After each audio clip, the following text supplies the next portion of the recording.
किसी ने बड़े कमाल की बात कही है कि आपका कद चाहे जितना लंबा हो, आप आने वाले कल को कभी नहीं देख सकते। तो फ्रेंड्स, आपको मैं एक छोटी सी कहानी सुनाती हूँ। एक बार भगवान विष्णु जी अपनी सवारी गरुड़ पर सवार होकर के कैलाश पर्वत पहुँचे भगवान शिव जी से मिलने के लिए। गरुड़ जी जो इतना तेज उड़ते थे, उनकी रफ्तार का कोई मुकाबला नहीं था। कैलाश पर्वत पहुँच गए। भगवान विष्णु भगवान शिव जी से मिलने के लिए अंदर चले गए और गरुड़ जी जो थे वो वहाँ कैलाश पर्वत की जो खूबसूरती थी उसे निहारने लगे। वो जो प्राकृतिक दृश्य था उसने उन्हें सम्मोहित कर लिया। वो देख रहे थे कितनी सुंदर जगह पर भगवान शंकर जी रहते हैं। तभी उनकी नज़र एक छोटी सी चिड़िया पर पड़ी, रंग बिरंगी छोटी सी प्यारी सी चिड़िया। उसे देखकर गरुड़ जी सोचने लगे कि ईश्वर ने कितनी प्यारी चिड़िया बनाई है, कितनी सुंदर चिड़िया बनाई है, बहुत ही खूबसूरत। उसे निहार रहे थे कि तभी वहाँ कैलाश पर्वत पर यमदेव आ गए। गरुड़ जी ने उन्हें प्रणाम किया। यमदेव जी ने उन्हें आशीर्वाद दिया। इसके बाद यमदेव जो थे वो उस चिड़िया को आश्चर्य से देखने लगे। देखते देखते वो अंदर चले गए। भगवान शिव जी से मिलने वो भी आए थे। जब वो अंदर चले गए तो गरुड़ जी को चिंता सताने लगी कि यमदेव ने उसे छोटी सी चिड़िया को इतने आश्चर्य से देखा, मतलब उस चिड़िया का समय आ गया है, उसका अंत समय आ गया है। और जब यमदेव यहाँ से निकलेंगे बाहर तो वो उस चिड़िया को अपने साथ ले जाएंगे।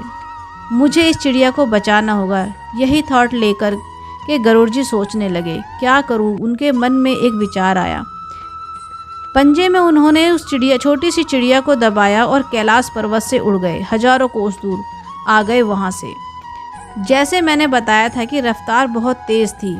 जंगल में सुनसान जगह पर चट्टान पर जाकर के उसको बैठा दिया और ईश्वर से कहने लगे कि अब आप संभाल लेना। गरुड़ जी को लग रहा था कि अब वो सुरक्षित है, कोई दिक्कत नहीं है, मेरा काम हो गया है।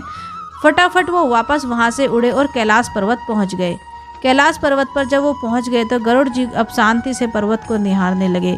उन्हें लग रहा था कि मैंने अपना कर्तव्य है वो निभा दिया है।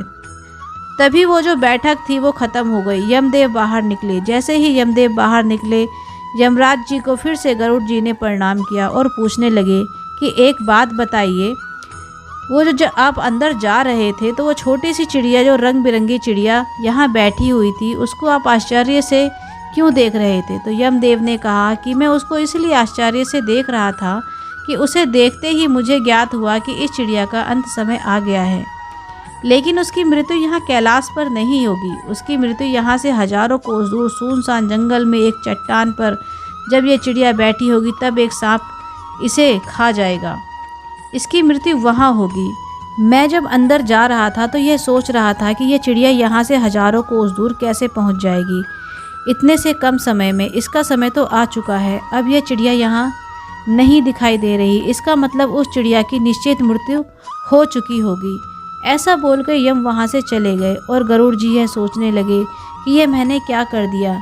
मैं खुद उस चिड़िया को वहाँ जंगल छोड़ आया जहाँ अब तक सांप उसे खा चुका होगा, उसकी मृत्यु हो चुकी होगी। यह कहानी बस हमें यह समझाती है और यह सिखाती है कि मृत्यु को कोई टाल नहीं सकता। अगले पल का किसी को पता नहीं और हम बहुत सारे सालों के आगे आने वाले सालों की प्लानिंग करते हैं, लेकिन हमारे अगले पल का पता नहीं है कि आगे से अगले सेकंड में क्या होगा। तो जैसा मैंने शुरू में बोला था कि आपका कद चाहे जितना लंबा हो, आप आने वाले कल को नहीं देख सकते, उसका पता नहीं लगा सकते। कहने का मतलब सिर्फ ये है कि आज में जीना शुरू कीजिए। जो है आज है, इस लम्हे में है। ज़िंदगी को अभी जीना शुरू कीजिए।